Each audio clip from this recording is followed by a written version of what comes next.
Hi guys, how you doing? My name is Marielle Lafaro, and I work for Emergicare. What is Emergicare? It's Emergicare, first of all, not urgent care. And despite my nice blue uniform, I am not a police officer the way some people think. How about I give you a hint of what I do at Emergicare? Can anybody guess now? That's right. I work for EMS. EMS stands for Emergency Medical Services. I happen to be an EMT, not an EMTA. I don't drive buses. I do work in the ambulance, and I'm not an ambulance driver. I'm an EMT. By the way, that's a pet peeve of people who work in EMS. Don't call them ambulance drivers. So I'm here today to talk to you a little bit about what it is like to work in EMS. So who works in EMS? EMS professionals are men, they're women. We have young people, we have not so young people, we have people in the middle. EMS professionals are all types of different people from all types of different backgrounds. Basically, our goal is to get people to the help that they need in emergencies. So think about the name, Emergency Medical Services. We bring you medical services when you are in that's right, an emergency. So we transport you to a hospital because a lot of times during an emergency, people can't get themselves to hospitals. Either they don't have a ride or they need help on the way to the hospital. And that's what we provide. We train hard, we work hard, and we love hard because that's what it takes to be in emergency services. We're almost like a little mini ER, emergency room, on wheels. So let's discover what those wheels are like. Here we are inside our little moving emergency room.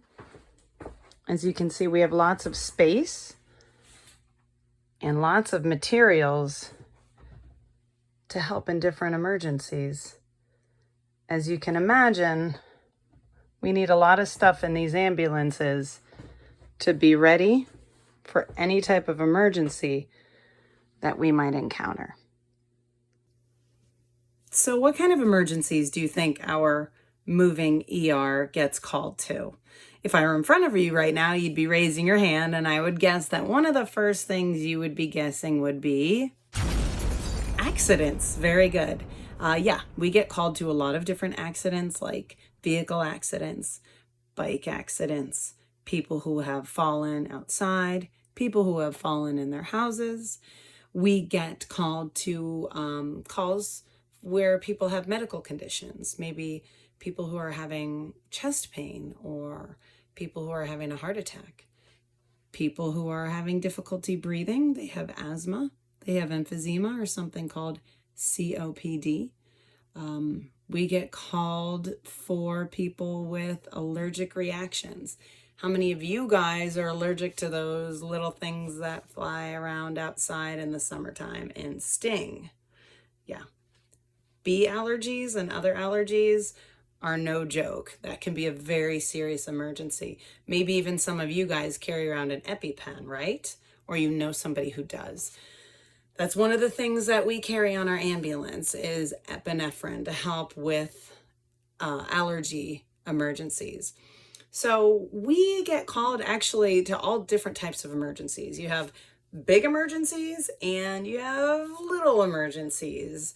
All emergencies we take very seriously, but some emergencies are a little more emergent than other emergencies, if that makes sense. So basically, our job as EMS people is to help. When somebody needs help and they need to get to a hospital, like I said before, we're the ones to do that. And it's our job to make sure that you don't get any worse while you're with us. And sometimes we can actually get you somewhat better while you're with us.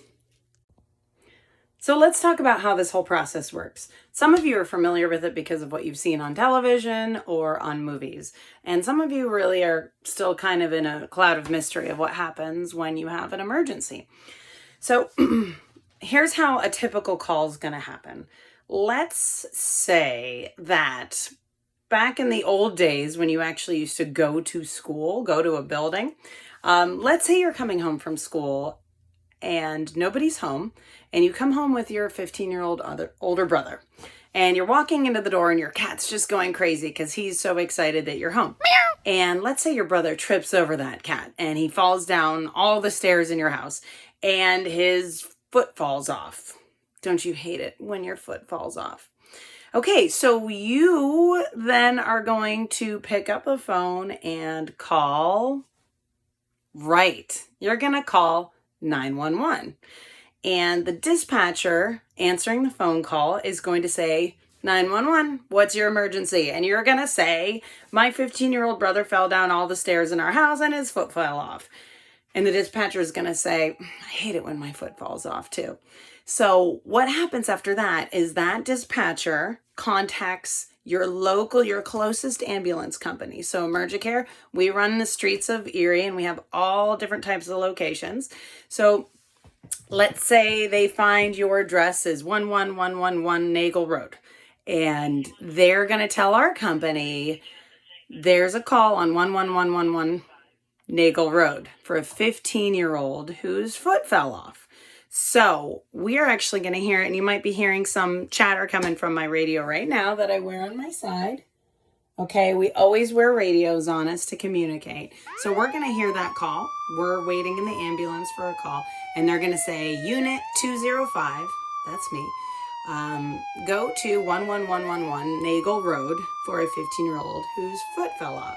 So we're going to jump into our ambulance and we're going to head to your house. Once we get to your house, we bring all of our equipment in. Check it out. I'm sitting here with our equipment. That's a lot of stuff, okay? And these aren't light bags. We'll talk a little bit about what's in all this stuff in a little bit. So we go in your house, we find your brother, we get him on our stretcher, we pick up his foot very gently and bring it with us, and we bring your brother to whatever hospital that he chooses, whether that's here locally, Hammett or St. Vincent or Mill Creek Community. And so on the way, we're taking care of your brother, we're trying to calm him down, we're trying to soothe his stump and take care of his foot while we go to the emergency room where they can really do the main work on taking care of that foot. Here we are up front. You notice there are 2 seats. Ambulance crews never run alone. You always have at least one other person with you. And in a big emergency like a vehicle accident with a lot of cars, our dispatchers are going to immediately send multiple ambulances. So if that's something you're like, I'd kind of like to do that, but I'd be so afraid to be there by myself. Guess what? Good news. You don't have to be by yourself. Trust me, I wouldn't want to run emergencies by myself. We always have each other's back, and that's really important. And if we ever actually need additional people, it's a quick radio away right to our center, and we say, hey, we need some more EMS workers. Additionally, we work with other first responders. So, for example, let's talk about your emergency that you had at your house. Let's say that coming home from school, when your brother walked into the crazy cat, the cat was actually going crazy because there was a burglar in your house. So at the same time those dispatchers are going to call for an ambulance, they're also going to call for who? Right, the police department to show up. And let's say that same scenario, when your brother tripped over the cat and fell down the stairs, he accidentally knocked over a lit candle that set the whole house on fire. Oh my gosh, what a bad day your brother is having. So the dispatchers would then call for an ambulance and the police department and, yeah, the fire department as well. So again, you're never alone in EMS. So if you take a look around the cab of the ambulance, it looks kind of like a regular truck. Okay, but then we get to this part with all of our fancy buttons. So everybody in EMS learns how to drive an ambulance. We all take turns doing that.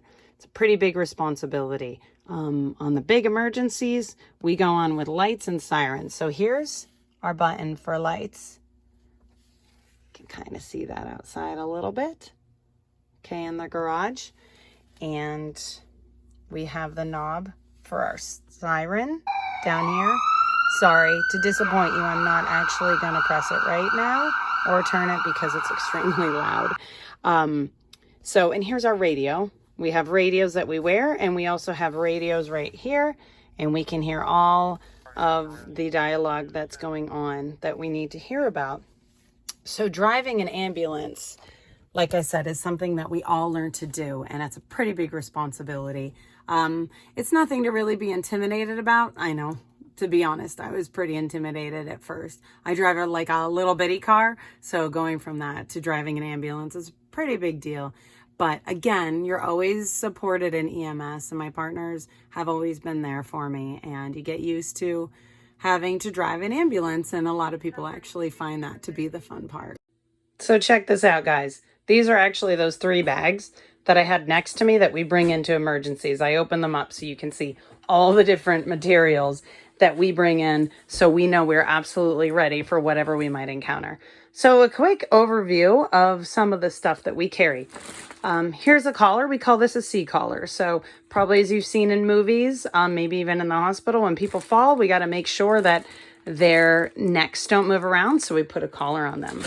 Our biggest bag here has lots of different stuff. Starting over here, we've got all different types of bandages for cuts, scrapes, broken arms, bleeding, that kind of stuff in there. We have, this is actually normal saline. So people who are dehydrated or have lost a lot of blood, we have to get IVs started. A paramedic will start an IV in their arm or just in some vein that they can find and start to give them some special fluid to get them better in that sense. Glucometer. Some of you guys are familiar with this. We get a lot of emergencies for diabetes, and we got to make sure that we have all the tools to deal with people dealing with diabetic issues. We have some stuff in here for overdoses, an unfortunate part of our society that happens quite a bit. If you take a look in this little bag, it's labeled all over the place. It's what? It's our oxygen tank. Okay, a lot of calls that require the person to get some supplemental oxygen. So we have all these different devices we can give them oxygen with. And some people, as you know, are on oxygen all the time and carry something like that. Here's what we call our monitor. This is an important big boy here. This we use to take vitals, but also this is what we need when we're dealing with a cardiac arrest. Okay, so these pads here, if I can get them out, these pads like you see in the movies, we put on for CPR. Okay, and so this is the magic device. It's kind of like an AED. If you've heard of that before, you see that in stores and in buildings.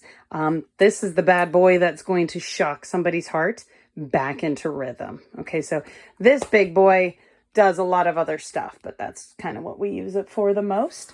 And everybody knows what this is, right? A blood pressure cuff. Blood pressure cuffs are really important in our line of work because a blood pressure tells you a lot about what's going on. And for sure, our most important part of the equipment that we bring is right in here. It's our hearts. An EMS provider has to care a lot about their patients and about keeping kind of a cool head and trying to help their patients as much as they can. And that really does comes a lot from your brain. You got to work your brain quite a bit, but it comes also from your heart. So that's our most important part of our equipment. So what's an EMT or a paramedic's work schedule like? Well, very much like other medical professionals, we work 12-hour shifts. Yes, 12-hour shifts. So for example, I might come in at 7 in the morning and I'll work until very good math skills, 7 p.m. Or if I come in at 11 a.m., I'll work until 11 p.m. You've been practicing your math work. Other people will work night shift. Remember, emergencies happen all the time. Emergicare and all the other ambulance companies have to be ready for our people all the time. And we make sure that every hour, and every area is covered with somebody waiting to respond to those calls. So we do have people, lots of people actually, who prefer a night shift. So they might come in at 5 p.m. and work until 5 a.m., or they'll come in at 8 p.m. and work until 8 a.m. The 12-hour shift actually is something that a lot of EMS people like, because what happens is you don't work 5 days a week or 7 days a week, 12-hour shifts. You will work a 12-hour shift. Let's say, for example, you'll work 2 days in a row, 2 12-hour shifts. Well, then you have 2 days off without any work at all. So a lot of people in EMS like that, because you have whole chunks of days that you don't work at all. So typically, to start an EMS shift, what I would do is I would talk to our dispatch center. I'd get my radio, I'd get my truck. Well, we call ambulances trucks here in the business. So anyway, I'd get my ambulance and my radio. And the first thing I would do that's really important is I check my entire truck. Emergicare runs a very tight ship, and we want to have the best quality responses. So we need to make sure that every single ambulance and every single first responder is ready. So I have to check all of these different compartments and count all of these different things and make sure they're all here. If you look, we have lists and lists of what needs to be in every single ambulance for every single shift. It's very important because we need to be ready, like I said. So then I clean the ambulance, make sure it's nice and clean, because sometimes ambulances, for obvious reasons, get a little bit dirty, especially during something like the pandemic right now. Everybody's cleaning. By the way, I do have my mask with me, if you were wondering, but I'm completely alone in this ambulance, and I figured it might be a little bit hard to understand me if I'm talking with my mask. So I do have my mask though. So after checking our ambulance and after cleaning the ambulance, we wait for our first call. And the interesting thing about working in EMS is it's entirely unpredictable. Every single day, even every single hour, is really different. You can't predict what you're gonna walk into. So we might be waiting for a couple hours to hear anything from dispatch, or it might be like back to back, like, hey, you just finished with this call, now you got to go to a different call. So nobody predicts emergencies, and it's our job to just keep each other upright and stay ready and stay fresh for whatever might come our way. Well, that's your overview on what EMS is like and what an EMT is like. Couple other things on becoming an EMT or joining EMS. I keep using the two terms EMT and paramedic interchangeably. So the education to become an EMT, you need to be certified. We have, like I said earlier in the presentation, all types of people. We have people here who have college degrees. We have people here who are fresh out of high school. You don't need a college degree to be an EMT. You do need to be certified. The certification for an EMT takes less than a year, which is very appealing or exciting for a lot of people who want to get into EMS. An EMT has to work hard, for sure. They have to study hard, because we need to know a little bit about everything. Think about it, guys. A lot of bad stuff can happen to your body, and we need to be able to kind of figure out how to help that person as we get them to the emergency room. So if you are a person, though, who really likes an academic challenge, you can go on then to become a paramedic. The difference is schooling, and the difference is after lots of schooling, hard schooling, a paramedic can do more things. A paramedic can start those IVs that we talked about, and a paramedic can give different medications. Paramedics can do some things, pretty big things, that EMTs can't do. So again, we have a whole bunch of different people who work here with different skills and different talents that make up the EMS family. Just to finish up, first of all, I'd like to thank you. I'm going to assume that you're still paying attention and not playing video games or, I don't know, sleeping. I hope that this interests you, and I would very much have liked to have been in your class, talking to you about this and getting some questions and answers and having fun like that. But actually, it was pretty cool to be able to show you some stuff in the ambulance. So why EMS? If this is something that you're kind of maybe, that seems like it might be something really cool that I'd like to do. A couple things to consider. That in EMS, a lot of people are drawn to EMS because of the challenge of it. Like I said earlier, every day is different. And it's certainly challenging. It's something that you have to really engage your brain in and engage your heart in. Being in EMS is like being in a family. I work with incredibly cool people, all very, very, very different. And the family extends beyond or goes beyond just emergency medical services. Like I said before, we work with cops, we work with firefighters. So the kind of the first responder family involves all three of those groups. And it really is kind of like joining a club almost. You have that bond. Above everything else, I think what unites and calls people to emergency medical services is the desire to want to help people. That's what got me.